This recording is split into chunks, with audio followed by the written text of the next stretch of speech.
Good afternoon, everyone. This is Escalmada Jan Emmanuel C. reporting today about monocyte and lymphocyte membrane markers.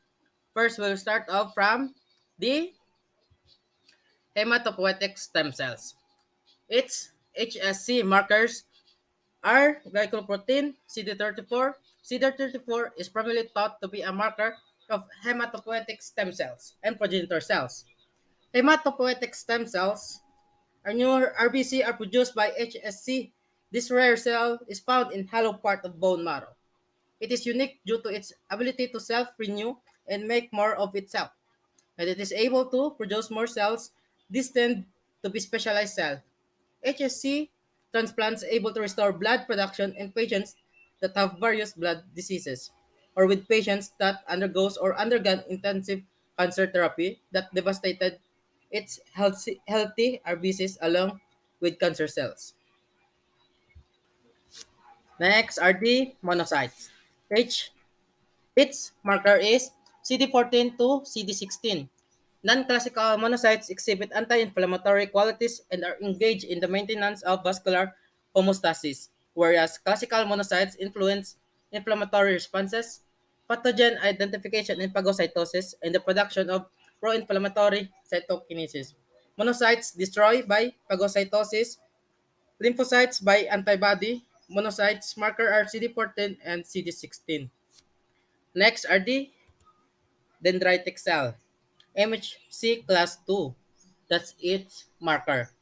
MHC class 2 molecules are responsible for presenting process antigens derived mostly from exogenous sources to CD4 plus T lymphocytes.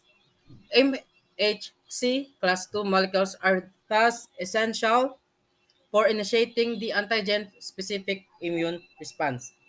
Dendritic cell membrane marker, once again, is MHC class 2, special type of immune cell that responds by showing antigens on its surface to other cells of the immune system. There are five dendritic cell subsets.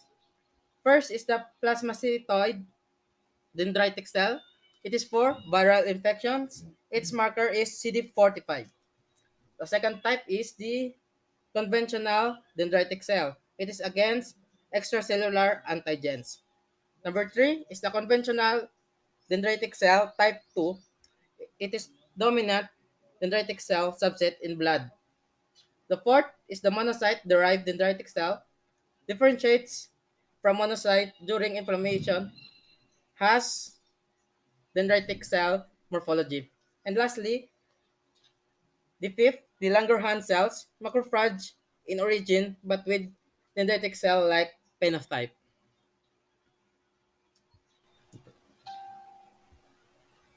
Before I proceed,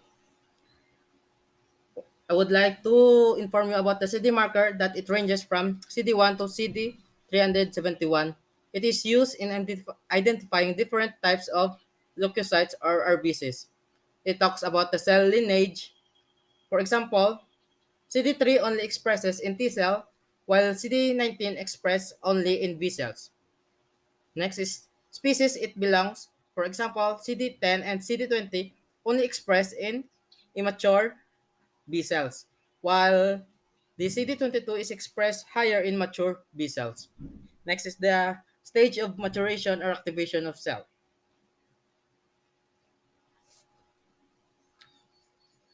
Next are the T lymphocyte markers, the CD4 and CD8. Next are the B cell markers. For most mature B cells, the key markers include IgM and CD19. A protein receptor for antigens, activated B cells expresses CD30, a regulator of apoptosis. Going back to T lymphocyte markers, the CD4 is a binding agent of MHC2 antigen. It is also a binding receptor of HIV, while the CD8 is a binding agent of MHC1.